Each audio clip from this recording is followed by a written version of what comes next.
नमस्कार दोस्तों, YouTube के महाविद्या ज्योतिष चैनल में मैं पंडित गुरुराज आप सभी दर्शकों का एक बार फिर से स्वागत करता हूं। दोस्तों, YouTube के महाविद्या ज्योतिष चैनल के माध्यम से मैं लाल किताब और वैदिक ज्योतिष से जुड़ी हुई अनुभूत जानकारी समय समय पर आप तक पहुंचाता रहता हूं। उम्मीद है आपको मेरी वीडियो पसंद भी आती होंगी। अगर वीडियो पसंद आती है तो वीडियो को लाइक करें, शेयर करें और चैनल को सब्सक्राइब भी कर लें ताकि ऐसी ही जानकारी आगे भी मैं आप तक पहुंचा सकूं।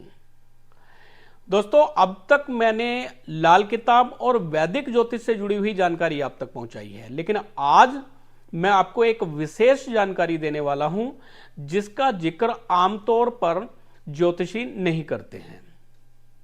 और आज जो मैं आपको बातें बताऊंगा ये आपके लिए बहुत उपयोगी हो सकती हैं और आप इसका फायदा खुद भी उठा सकते हैं और दूसरों को भी इसका फायदा दिला सकते हैं। दोस्तों, क्या आपकी मुसीबतें खत्म होने का नाम नहीं ले रही हैं? क्या बीमारी खत्म नहीं हो रही है? एक बीमारी खत्म होती है, दूसरी बीमारी आके घेर लेती है, दूसरी खत्म होती है, तीसरी बीमारी आके घेर लेती है, तीसरी खत्म होती है, चौथी आके घेर लेती है। क्या बार बार आपके ऑपरेशन हो रहे हैं? एक ऑपरेशन कराया, ठीक नहीं हुआ, फिर दोबारा ऑपरेशन कराना पड़ा, फिर तिबारा ऑपरेशन कराना पड़ा, तीन बार ऑपरेशन करा लिए, फिर भी बीमारी ठीक नहीं हो रही। मैं अपना अनुभव बता रहा हूं और जो भी शास्त्रों में बताया गया है, जिन चीजों के बारे में, जिन विषयों के बारे में शास्त्रों में बताया गया है, मैं उसी के आधार पर आज की जानकारी आपको दे रहा हूं। और इसमें सबसे ज्यादा जो खास बात है वो ये है कि मैंने जो अपने 20 साल में देखा है, मेरे जो अनुभव हैं, मैं वो अनुभव ही आज आपके साथ में शेयर कर रहा हूं। मैंने बहुत सारे ऐसे मरीज देखे हैं जो सालों से डॉक्टरों का चक्कर काट रहे हैं लेकिन उनकी बीमारी का हल नहीं हो रहा है। कई चीजें मैंने अपनी लाइफ में, अपने दोस्तों के साथ में, अपने रिश्तेदारों के साथ में होते हुए देखी है। बीमारी डॉक्टर की समझ से ही बाहर है। डॉक्टर समझ ही नहीं पा रहा है कि ये बीमारी किस वजह से है। आप टेस्ट करा रहे हैं, टेस्ट में सारी रिपोर्ट क्लियर आ रही है, लेकिन बीमारी जूं की तूं बनी हुई है। डॉक्टर को यह भी समझ में नहीं आ रहा है कि इसको दवाई दी जाए तो कौन सी दी जाए, किस बीमारी की दी जाए, क्योंकि उसको बीमारी की शिनाख्त ही नहीं हो रही है। और ऐसी बीमारियों का कारण क्या होता है, उस कारण की भी बात हम आज करेंगे। ग्रह किस प्रकार हमारे जीवन में, हमारे शरीर पर प्रभाव डालते हैं, उसकी भी बात करेंगे। दोस्तों, मुसीबतों पर मुसीबतें टूटते जाना, काम में रुकावटें बनते जाना, काम बनते बनते रह जाना, विवाह में अड़चन होना, संतान प्राप्ति नहीं हो रही है, काफी टाइम से ट्राई कर रहे हैं, लड़के में भी कोई प्रॉब्लम नहीं है, लड़की में भी कोई प्रॉब्लम नहीं है, दोनों के टेस्ट हमने करा लिए हैं, दोनों चीजें क्लियर हैं, किसी तरह से भी लड़के लड़की में कोई प्रॉब्लम नहीं है, कोई फिजिकल प्रॉब्लम नहीं है, लेकिन संतान नहीं हो रही है। अब डॉक्टर भी समझ नहीं पा रहे हैं कि ऐसा क्यों। दवाइयां खा ली, सारे उपचार कर लिए, सारे तरीके आजमा कर देख लिए, लेकिन संतान प्राप्ति नहीं हो रही है। अब इसके पीछे क्या रीजन है, उसकी भी आज हम बात करेंगे। और आज हम विशेष तौर से उन ग्रहों के ऊपर बात करेंगे जो ग्रह हम पर अपना प्रभाव दिखाने के साथ साथ अपनी कारक चीजों का प्रभाव भी हम पर दिखाते हैं। दोस्तों, मैं राहु की बात कर रहा हूं। राहु यानी छाया ग्रह। राहु यानी एक राक्षस जिसके दो हिस्से हैं, गर्दन वाला हिस्सा और धड़ वाला हिस्सा, नीचे वाला केतु। राहु और केतु एक राक्षस के दो हिस्से, यानी नीचे वाला हिस्सा केतु और ऊपर वाला राहु। दोस्तों, जन्म कुंडली में कई बार राहु की ऐसी स्थिति आ जाती है कि राहु अपना प्रभाव तो दिखाते ही हैं उस व्यक्ति के ऊपर, लेकिन राहु के साथ में कुछ ऐसी चीजें होती हैं कुछ ऐसी पैरानॉर्मल चीजें होती हैं जो इंसान पर प्रभाव दिखाती हैं। जन्म कुंडली में अगर राहु 12वें भाव में चल रहे हो, राहु लगन भाव में चल रहे हो, राहु अष्टम भाव में चल रहे हो, या अशुभ राहु खाना नंबर 6 में चल रहे हो, जहां पर अक्सर राहु उच्च के हुआ करते हैं। छठे खाने में राहु उच्च के होते हैं, लेकिन हमें देखना होगा कि छठे खाने के स्वामी बुध की स्थिति क्या है। अगर छठे भाव के कारक यानी छठे भाव के पक्के मालिक जो बुध हैं, उनकी स्थिति कुंडली में खराब है, तो राहु की स्थिति खाना नंबर 6 में उच्च नहीं हो सकती। राहु उत्तम नहीं होंगे छठे खाने में। अगर बुध की स्थिति उत्तम बनी हुई है तो राहु छठे खाने में हमेशा उत्तम होंगे और जातक के लिए बहुत ही सहायक होंगे, जातक के शत्रुओं का नाश करने वाले होंगे खाना नंबर 6 में राहु। लेकिन बुध की स्थिति अगर यहां पर ठीक नहीं है तो राहु छठे खाने में झगड़े फसाद के कारक भी हैं, बेवजह के झगड़े, बेवजह की मुसीबतें, और कई बार राहु ऐसी बीमारी दे देते हैं जिसकी शिनाख्त नहीं हो पाती है, जिस बीमारी का पता नहीं चल पाता है। आप टेस्ट कराएंगे लेकिन आपको पता ही नहीं चलेगा बीमारी किस कारण से है, सारे टेस्ट क्लियर होंगे। राहु अष्टम भाव में बैठे हुए हों तो जातक के कामों में विघ्न डालते हैं। राहु अष्टम भाव में बैठे हों, मृत्यु तुल्य कष्ट देते हैं, एक्सीडेंट करवा देते हैं, जेल यात्रा, हॉस्पिटल यात्रा करवा देते हैं। और अगर कुंडली में राहु 8वें भाव में बैठे और वर्षफल में भी राहु 8वें खाने में आ जाएं तो और भी ज्यादा खतरनाक हो जाते हैं। और राहु की कहीं दशा, अंतरदशा भी चल पड़े तो और भी बुरा फल यहां पे जातक को भुगतना पड़ता है। राहु जन्म कुंडली में 8वें भाव में हो, गोचर में भी 8वें भाव में आ जाएं या वर्षफल में 8वें भाव में आ जाएं और राहु की दशा अंतरदशा चल रही हो तो जातक के ऊपर कई प्रकार के ब्लेम, कई प्रकार के आरोप बेवजह बिना किसी कारण के लग जाते हैं। घर बैठे मुसीबत ऐसे जातक के गले में पड़ जाती है। उड़ता तीर होता है, कब किसको जा लगे कुछ पता नहीं। राहु 8वें भाव में बैठे हुए हैं तो पैरानॉर्मल प्रॉब्लम भी ऐसे इंसान को हो जाती है। राहु 12वें भाव में बैठे हुए हैं, 12वें भाव में भी अगर राहु बैठे हुए हैं और अशुभ स्थिति में बैठे हुए हैं, क्योंकि राहु 12वें भाव में नीच फल के होंगे, और राहु जब 12वें भाव में होंगे तो कई बार जातक को जेल यात्रा, हॉस्पिटल यात्रा, पागल खाने की यात्रा कराएंगे, जातक के खर्चे बढ़ा देंगे, खर्चे अत्यधिक हो जाएंगे, रात की नींद को खराब कर देंगे, रात को सपने अच्छे नहीं आएंगे। और मेरा अनुभव है कि अगर किसी लड़की की कुंडली में, किसी स्त्री की कुंडली में राहु 12वें भाव में है जन्म कुंडली में और वर्षफल में भी 12वें भाव में आ जाएं या गोचर में 12वें भाव में आ जाए या राहु की दशा अंतरदशा आ जाए तो उस स्त्री पर ऊपरी बाधा होने के चांस बहुत ज्यादा होते हैं। अब आपका सवाल होगा कि यह ऊपरी बाधा होती क्या है। ऊपरी बाधा का मतलब है तंत्र मंत्र या भूत प्रेत जिन जिन्नात। अब आपका अगला सवाल होगा कि जी ये तो होता ही नहीं है, भूत प्रेत तो होते ही नहीं है, हम तो मानते ही नहीं है, ये तो मन का वहम है, ये तो दिमागी उपज है। अगर किसी को कोई सपने बुरे आ रहे हैं तो उसकी दिन भर की सोच की वजह से आ रहे हैं, दिन भर जो सोचा वो उसको नजर आया। तो आपकी जानकारी के लिए मैं एक चीज और बता दूं कि भूत प्रेत आप माने या ना माने होते हैं, नेगेटिव और पॉजिटिव दोनों के मिलने से ही सृष्टि चलती है।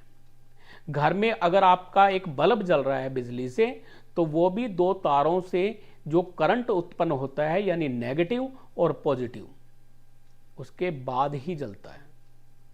बल्ब जलाने के लिए भी जरूरी है कि उसमें नेगेटिव और पॉजिटिव दोनों हों, और सृष्टि चलाने के लिए भी जरूरी है कि नेगेटिव और पॉजिटिव दोनों हों। अगर भगवान है तो शैतान भी है, अगर आपने भगवान को ना देखने के बाद, आपने भगवान को कभी नहीं देखा है, अगर मैं आपसे एक सवाल करूं कि क्या आपने भगवान देखा है, खानदान में किसी ने देखा है, आपके पुरखों ने किसी ने देखा है, आप कहेंगे नहीं।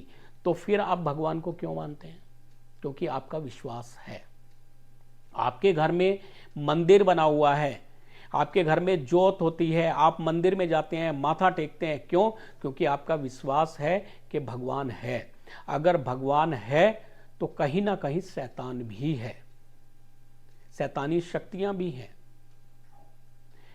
दोस्तों, तुलसीदास जी की एक चौपाई है, भूत पिशाच निकट नहीं आवे, महावीर जब नाम सुना। तो तुलसीदास जी ने अगर भूत पिशाच का वर्णन हनुमान चालीसा में किया है तो कहीं ना कहीं ये चीजें होंगी तभी किया है। और हम सुनते आए हैं कि हमारे भगवान शंकर, इनके जो गण हैं वो भी भूत प्रेत हैं। इनके जो सुना जाता है कि जब शिव शंकर जी की बारात जा रही थी, शिव शंकर का विवाह हो रहा था, तो उनके बाराती जो थे भूत प्रेत थे। तो अब अगर भगवान है तो उनके साथ में क्या थे? भूत प्रेत भी थे। तो भूत प्रेत जिन जिन्नात ये सभी होते हैं। रेलवे क्रॉसिंग पर हजारों लोग गुजरते हैं, कई बार रेलवे क्रॉसिंग पर किसी की डेथ भी हो जाती है। कुछ डेथ अचानक से हो जाती है दुर्घटना की वजह से, लेकिन कुछ लोग खुद ब खुद आत्महत्या कर लेते हैं किसी दुख परेशानी की वजह से। आजकल आमतौर पे देखने में आया है कि लड़का लड़की के माता पिता नहीं मान रहे थे, लड़का लड़की ने जाके सुसाइड कर लिया, या कोई लड़का था, लड़की ने उसको धोखा दिया, लड़का गया ट्रेन के नीचे आके मर गया। जो लोग अपनी आयु के समाप्त होने से पहले ही मृत्यु को प्राप्त हो जाते हैं, अचानक मृत्यु को प्राप्त हो जाते हैं, या उन लोगों की आत्मा को शांति नहीं मिलती है, और वो लोग ऐसे ही रेलवे क्रॉसिंग पर फिरते रहते हैं, तड़पते रहते हैं, और आत्माएं वो अतृप्त आत्माएं कहलाती हैं। दोस्तों, जो लोग अन्यायी मौत मरते हैं, यानी ऐसी मौत जो उन्होंने खुद प्राप्त की है, आत्महत्या करके या किसी दुर्घटना की वजह से उनकी मृत्यु हो गई, समय से पहले मृत्यु हो गई, उन लोगों की आत्माएं ऐसे ही रेलवे क्रॉसिंग पर इधर उधर तड़पती रहती हैं, घूमती रहती हैं। ये अतृप्त आत्माएं होती हैं। एक जगह है जहां से चारों दिशा में रास्ते बने हुए हैं, यह चौराहा कहलाता है, और चौराहे पर भी आत्माएं होती हैं। बहुत सारे प्रयोग चौराहे पर करने वाले होते हैं। तंत्र में चौराहे का बहुत ज्यादा प्रयोग होता है। तंत्र के जो उपाय होते हैं उसमें बहुत सारे प्रयोग जो है चौराहे पर होते हैं। ऐसे ही हॉस्पिटल में बहुत सारे ऐसे लोग होते हैं जिनका इलाज सही से नहीं हुआ, किसी कारण से उनकी मृत्यु हो गई। तो हॉस्पिटल भी ऐसी चीजों से घिरे रहते हैं। हॉस्पिटल में भी बहुत सारी अतृप्त आत्माएं होती हैं। शमशान घाट के आसपास आत्माएं होती हैं, या ऐसी जगह जहां पे काफी सारे लोगों की मृत्यु अचानक से हुई।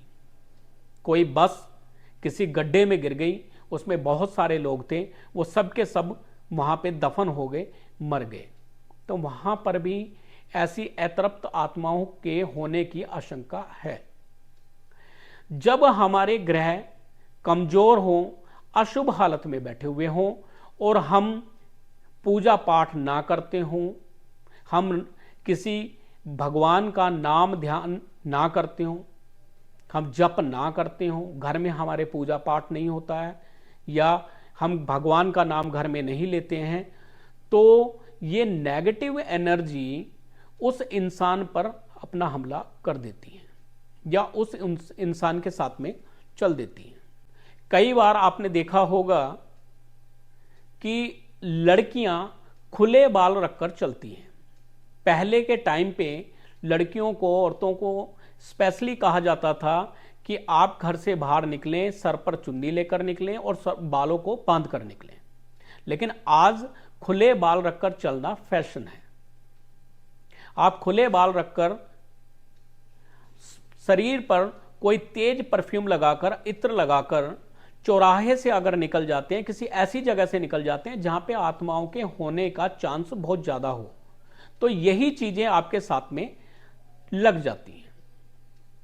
आपके ग्रह भी खराब थे, आपका राहु 12वें खाने में था, या राहु लगन में था, या राहु 8वें खाने में था, या राहु 6ठे खाने में था, अशुभ हालत में, और आप ऐसे टाइम पे कोई बहुत तेज परफ्यूम लगा के या खुले बाल रखकर आप किसी चौराहे के पास से निकल जाएं, या शमशान घाट के पास से निकल जाएं, या रेलवे क्रॉसिंग के पास से निकल जाएं, और आप पूजा पाठ भी ना करते हो, आपने कोई जप नहीं किया, कोई तप नहीं किया, आप किसी का ध्यान नहीं करते हैं, आपने कोई पवित्र चीज शरीर पर धारण नहीं की हुई है, तो ये नेगेटिव एनर्जी आपके अंदर प्रवेश कर सकती है। और जब ये नेगेटिव एनर्जी किसी के शरीर में प्रवेश करती है तो कई तरह की परेशानियां बनने लग जाती हैं, कई तरह की मुसीबतें उस इंसान पर टूटने लग जाती हैं। लोगों के घर टूट जाते हैं, वैवाहिक संबंध खराब हो जाते हैं, तलाक तक करा देती हैं ये चीजें। मैं अपने अनुभव से आपको कुछ वाक्य बताऊंगा इसी वीडियो में। दोस्तों, गुब्बारा जो होता है, एक बैलून, उसमें जब हम हवा भरते हैं तो एक सीमा तक वो गुब्बारा बिल्कुल सही रहता है, लेकिन उसमें जब ज़्यादा हवा भरी जाए तो उसकी जो दीवारें होती हैं, जो उसकी परत होती है, वो धीरे धीरे, आपने देखा होगा कई जगह से वो पारदर्शी हो जाती है, बहुत ज़्यादा बिल्कुल पतली सी हो जाती है, कमज़ोर हो जाती है वहाँ से, और हल्का सा भी कुछ उस पर पिन चुभ जाए तो वहाँ से फट जाता है गुब्बारा। क्योंकि गुब्बारे में एक सीमा तक हवा को रोकने की शक्ति है। अगर उसमें जबरदस्ती कोई ज्यादा हवा भर दी जाए तो गुब्बारा फट जाएगा। इसी तरह से हमारा शरीर है। परमात्मा ने हमारे शरीर को एक आत्मा के रहने के लिए बनाया है, जो हमारी आत्मा है, जिससे हम चल रहे हैं। लेकिन कोई दूसरी आत्मा अगर हमारे शरीर में जबरदस्ती घुस जाए, जबरदस्ती प्रवेश कर जाए, तो कुछ बेचैनी हमारे शरीर में होने लगेगी। हमारे शरीर में कई जगह दर्द खड़े होने लगेंगे, सर में भारीपन रहने लगेगा, कंधों में भारीपन रहने लगेगा, पेट में कुछ प्रॉब्लम होने लगेगी, घबराहट होने लग जाएगी। किसी खास टाइम पे आपको एक घबराहट होगी। और इन पैरानॉर्मल चीजों की दी हुई बीमारियां जल्दी से शिनाख्त में नहीं आती हैं, और अगर आ भी जाएं, आप एक बीमारी का इलाज करेंगे, साथ में ही दूसरी बीमारी खड़ी होगी। आपने दूसरी बीमारी का इलाज किया, तीसरी बीमारी खड़ी होगी। तो मेरा कहने का मतलब यह है कि पैरानॉर्मल चीजों को हमें एक बार देख लेना चाहिए।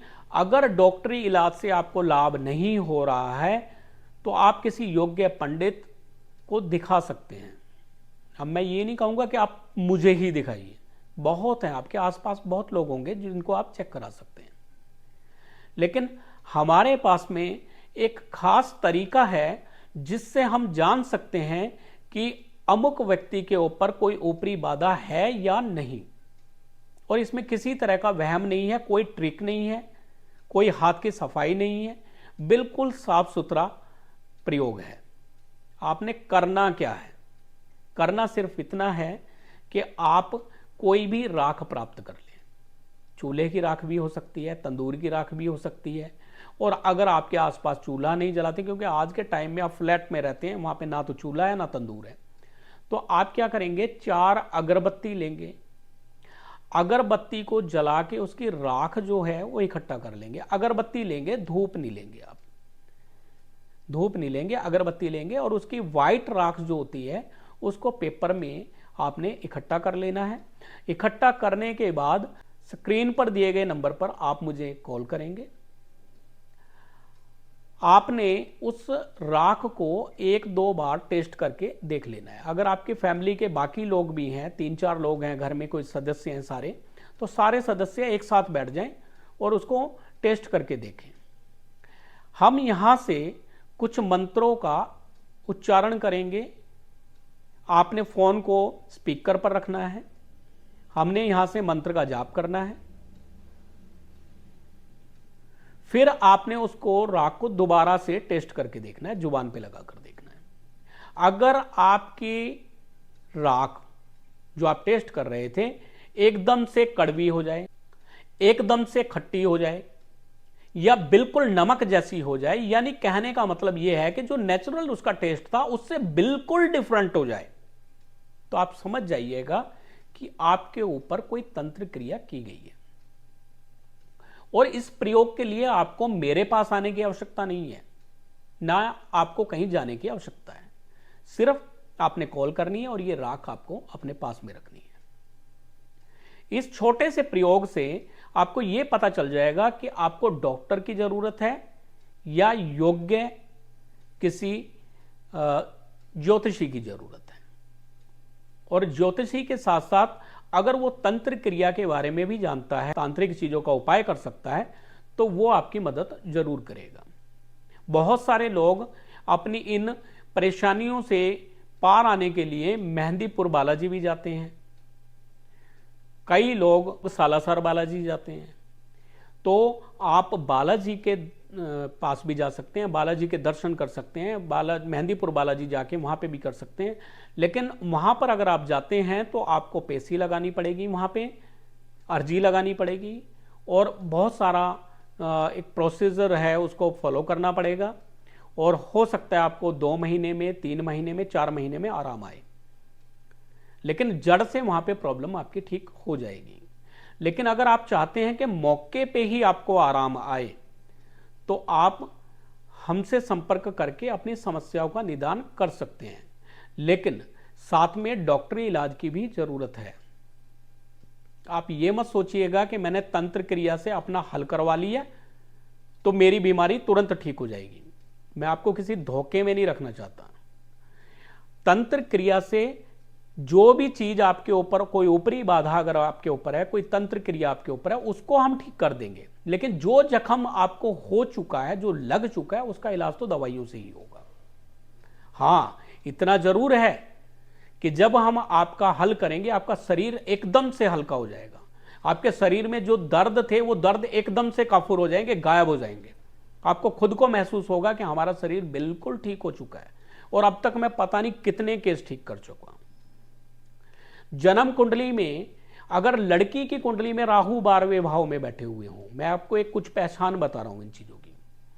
अगर लड़की की कुंडली में राहु 12वें भाव में बैठे हुए हैं और वर्षफल में भी 12वें खाने में आ गए और गोचर में भी 12वें खाने में आ गए, या राहु की दशा, अंतरदशा, प्रत्यंतर दशा आ गई और लड़की किसी चौराहे के पास से निकल रही थी, या किसी रेलवे क्रॉसिंग के पास से निकल रही थी, या शमशान घाट के पास से निकल गई, तो उसके ऊपर ऊपरी बाधा होने के चांस बहुत ज्यादा हैं। ये मैंने पहले भी बोला। अगर लड़की को सपने अशुभ आते हैं, गंदे सपने आते हैं, गंदे सपने का मतलब है कि लड़की के साथ में कुछ कुकर्म होता है, सपने के माध्यम से कोई उसके साथ में सेक्स करता है, उसके साथ में कोई संबंध बना रहा है, लगातार कई दिनों से, महीनों से लड़की के साथ में 2 बार, 3 बार या 1 बार हर रोज संबंध बन रहे हैं सपने में, और लड़की को वो महसूस हो रहा है, पूरी तरह से महसूस हो रहा है सपने में। वो सपना नहीं लग रहा है उसको लग रहा है हकीकत में मेरे साथ में कोई कुछ कर रहा है। और इसकी एक पहचान और मैं बता रहा हूं कि जिस लड़की के साथ में ऐसा कुछ होगा उसको उसकी शकल नहीं नजर आएगी, उसकी गर्दन उसको नजर नहीं आएगी, उसको सिर्फ नीचे का शरीर नजर आएगा, ऊपर का नजर नहीं आएगा, उसकी शकल नहीं दिखेगी। पहली बात। दूसरी बात, अगर उसको वो इंसान नजर आता है तो हो सकता है उसको वो इंसान अपने बाप के रूप में नजर आता हो, अपने भाई के रूप में नजर आता हो, अपने चाचा के रूप में नजर आता हो, या किसी और के रूप में नजर आता हो, जिसके बारे में जागती हालत में वो सोच भी ना सके, ऐसे इंसान के रूप में नजर आएगा। अब कुछ लोग कहेंगे कि ये मानसिक भी हो सकता है, दिन भर हम जो बात सोचते हैं वही रात को सपने में दिखाई देती है। तो मेरे भाई, हर रोज आपके साथ में एक ही सपना लगातार चल रहा है, ऐसा नहीं होता है। हर रोज आपके साथ में एक ही चीज हो रही है। अगले दिन औरत की हालत इतनी खराब हो जाती है कि वो अपने पैरों पे खड़ा नहीं हो पाती, पूरा दिन उसको चक्कर आते हैं, आंखों के सामने अंधेरा आता है, जिस लड़के के साथ में ये सब चीज होती है। और बड़ी बात मैंने आपको ये बताई कि उसकी शक्ल नजर नहीं आएगी, लड़की को उसको शक्ल नहीं नजर आएगी, आएगी उसका बाप, उसका भाई, चाचा, ताया, कोई वो नजर आएगा जिसके बारे में वो सोच भी नहीं सकती। और जिस दिन भी उसके साथ में ऐसा कुछ होगा, उसके जो ऑर्गन हैं वो दर्द कर रहे होंगे, उसका सर हमेशा भारी रहेगा, आंखों के नीचे गड्ढे पड़ जाएंगे, चेहरे का नूर खत्म हो जाएगा उस लड़की का। पैरानॉर्मल चीजों की मैं पहचान एक और बता देता हूं आपको कि जिन लोगों पे ऊपरी बाधा होती है उनका चेहरे का जो नूर है वो खत्म हो जाता है, चेहरे पे जो रौनक होती है वो खत्म हो जाती है। ऐसा लगता है जैसे ये इंसान कहीं धूप में मजदूरी करने वाला है, धूप में मजदूरी करता है। कंधे भारी रहेंगे हरदम, सर उसका भारी रहेगा, उसकी आंखें किसी टारगेट पे टिक नहीं पाएंगी। अगर वो किसी चीज को गौर से देखेगा तो टिक नहीं पाएंगी। अगर वो किसी देवता को देख रहा है तो वो ज्यादा देर देख नहीं पाएगा मूर्ति की तरफ। ऐसा इंसान कभी मंदिर में जाएगा तो पहली बात तो जाएगा ही नहीं, और जाएगा तो वहां पे रोने लग जाएगा। उसका शरीर हरदम भारी रहेगा, बीमारियों पे बीमारियां उसमें लगती जाएंगी, शरीर कमजोर होता चला जाएगा उसका। तो ये कुछ लक्षण हैं। लड़के के साथ में क्या होता है, कई लड़कों के साथ में कुछ नेगेटिव एनर्जी साथ में लग जाती है। ऐसे बहुत सारे मेरे क्लाइंट हैं जो मेरे पास में आए और उनके साथ में ये सब चीज हुई।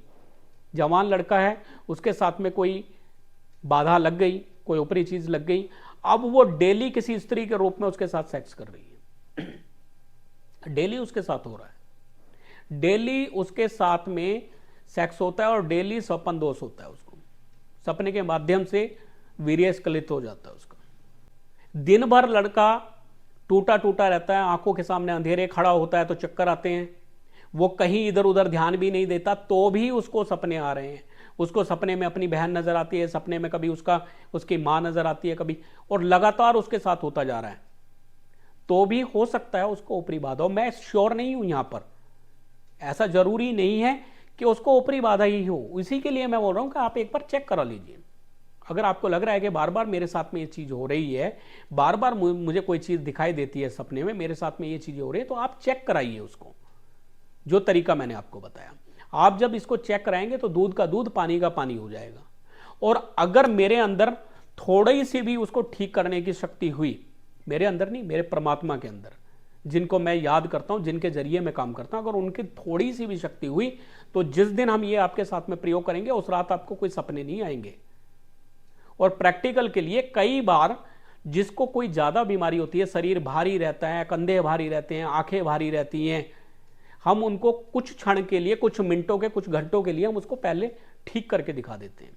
अब यहां से कुछ मंत्र पाठ करते हैं, उसके बाद हम उसको बोलते हैं कि आप घूम फिर के देखिए आपको कैसा महसूस हो रहा है, क्या आपको लग रहा है कि मेरा शरीर बिल्कुल हल्का है।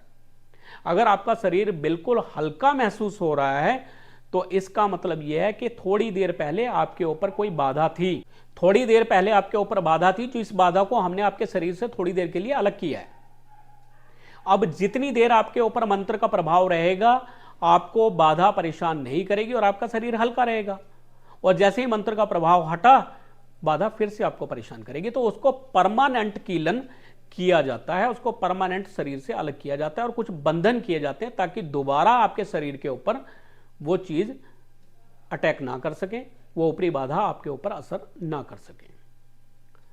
तो दोस्तों, आज की जो ये वीडियो थी, इसमें मैं जो जानकारी आपको देने वाला था वो पैरानॉर्मल चीजों से जुड़ी हुई जानकारी देने वाला था, दे रहा था। ग्रहों के उपाय के साथ साथ अगर आप इस पैरानॉर्मल चीजों का भी इलाज करेंगे तो आपको इलाज तुरंत मिल जाएगा।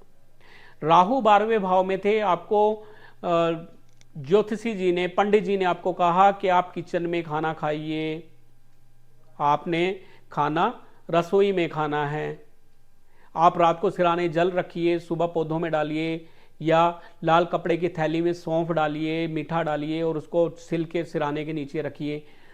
उस उपाय के साथ साथ अगर जो चीज आपको परेशान कर रही है उसको अगर आप रिमूव कर दें तो मुझे लगता है कि जो आपने उपाय किया था वो 100% आपको रिजल्ट देगा। 8वें खाने में राहु थे, आपने उपाय किया, सिक्का धातु के 100-100 ग्राम के 8 टुकड़े आपने जल प्रवाह किए, या आपने नारियल जल प्रवाह किया, या चांदी का चौकोर टुकड़ा अपने पास में रखा, या राहु का कोई अन्य उपाय आपने किया, उसके साथ साथ पैरानॉर्मल चीजों का इलाज भी किया जाना जरूरी है। आपने ग्रह को तो ठीक कर दिया, लेकिन अभी तक वो चीज आपके शरीर में ही है, अभी उसको नहीं हटाया गया। और अगर हम खाली चीज को हटा देते हैं, जो ऊपरी बाधा थी उसको हम हटा देते हैं और ग्रह का उपाय नहीं करते हैं, तो फिर कोई और चीज आकर आपको घेर लेगी, कोई और नई चीज आ जाएगी आपके ऊपर। तो ग्रह का उपाय भी बहुत जरूरी है। आपने ग्रह का उपाय कर दिया, वो अब आपको दोबारा परेशान नहीं करेंगे, लेकिन जो है उसको तो निकालना पड़ेगा।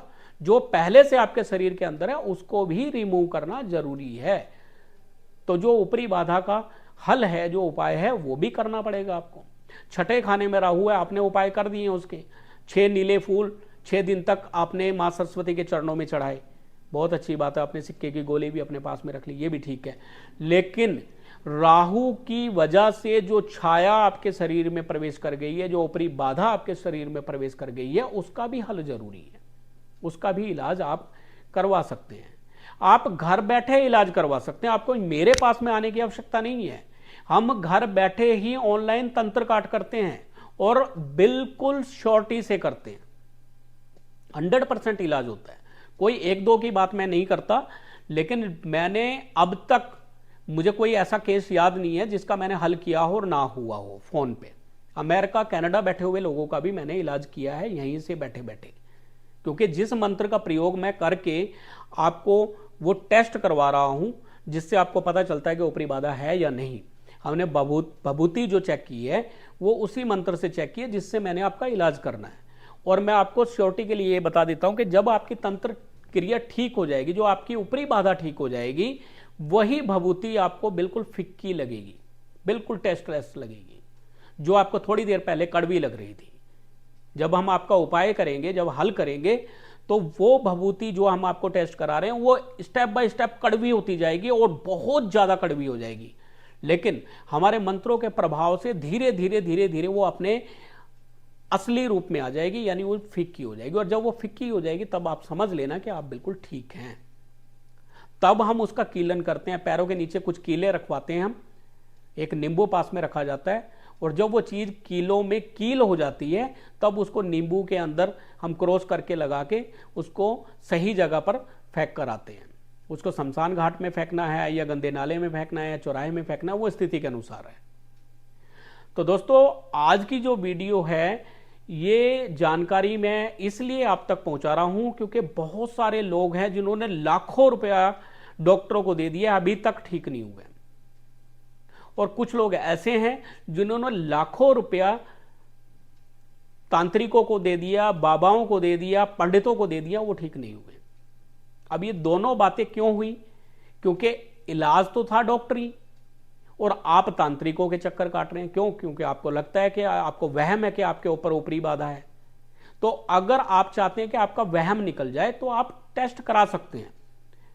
फोन पे आप चेक कराइए, आपको पता चल जाएगा कि आपको इलाज कौन सा चाहिए, डॉक्टरी इलाज चाहिए या इन्हीं तांत्रिक बाबाओं की जरूरत है आपको। और कई बार होता यह है कि आप डॉक्टरों के पास में जा रहे हैं, धक्के खा रहे हैं, रोज दवाइयां लेते हैं, पूरा इतना बड़ा ले रखा है, इतना बड़ा लिफाफा भर के दे देते हैं, दवाइयां खाइए, ऑपरेशन कराइए, ये कराइए, वो कराइए। लेकिन आपको जरूरत किसी योग्य, किसी भक्त की जरूरत है जो आपकी परेशानी को आपके शरीर में से निकाल सके, ऊपरी बाधा को आपके शरीर से दूर कर सके।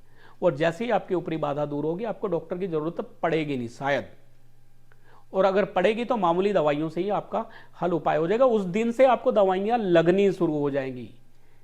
जिस दिन आपकी ऊपरी बाधा ठीक होगी उस दिन से ही आप दवाई लेंगे, आपको तुरंत आराम होगा, जिसका आपको आराम आ ही नहीं रहा था। मेरे साथ में कई चीजें ऐसी हो चुकी हैं। मेरे एक जानने वाले थे, उनकी वाइफ को शुगर थी, 700-800 शुगर रहती थी, बहुत कोशिश की, दुनिया भर की दवाइयां खाई, हॉस्पिटल में लगातार इंसुलिन लगाए, जिस एक इंसुलिन लगाने से ही काफी टाइम तक शुगर कंट्रोल में आ जाती है। उनको पूरा पूरा दिन इंसुलिन लगाए गए, एक ड्रिप की तरह इंसुलिन उनके शरीर में इंजेक्ट कर दिए गए। एक मशीन पास में रखी हुई है, एक बड़ा सा इंजेक्शन उन्होंने भर के लगा दिया इंसुलिन का, वो धीरे धीरे धीरे धीरे उनके शरीर में जा रहा है, लेकिन उसके बावजूद उनकी शुगर डाउन नहीं है। फिर जब उनका उपाय किया गया, उसके बाद से मामूली दवाई से उनकी शुगर कंट्रोल में आ गई, बल्कि और कम होने लग गई उनकी शुगर। मीठा खा के उनको पूरा करना पड़ता था। ऐसे ही बहुत सारे मेरे जानने वाले हैं जिनके साथ में चीज़ें हुई हैं। एक क्लाइंट मेरे पास में आया, उन्होंने कहा कि जी मेरी जो लड़की है उसके साथ में रात को दुष्कर्म होता है, सपने में दुष्कर्म होता है, अगले दिन उसकी हालत बहुत ख़राब होती है, सेहत दिन ब दिन टूटती जा रही है, बिगड़ती जा रही है। हमने उसका उपाय किया, ठीक हो गई बिल्कुल। मेरे रिश्तेदारी में ही एक ऐसे थे जिनकी वाइफ को प्रॉब्लम थी, अभी थोड़े दिन पहले की बात है, बस 3-4 दिन ही हुए, उनके साथ में 1 महीना से कोई चीज़ उनके साथ में सेक्स कर रही थी, लगातार उनके साथ में दुष्कर्म कर रही थी। हमने उसका हल किया, आधा पौना घंटा भी नहीं लगा, ठीक हो गई और आज बिल्कुल ठीक है। लेकिन इन लोगों का मैं नाम नहीं ले सकता, नाम उजागर नहीं कर सकता, क्योंकि हर इंसान की अपनी प्राइवेसी होती है।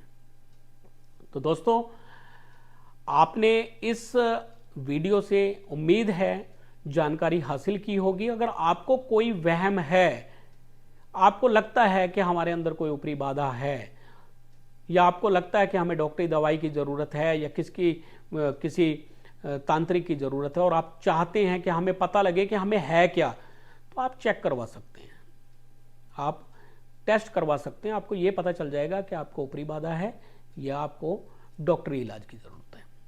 तो उम्मीद है आज की वीडियो आपको पसंद आई होगी। वीडियो पसंद आई है तो वीडियो को लाइक करें, शेयर करें और चैनल को सब्सक्राइब भी कर लें, ताकि ऐसी ही जानकारी आगे भी मैं आप तक पहुंचा सकूं। फिर मिलेंगे अगले वीडियो में, तब तक के लिए नमस्कार।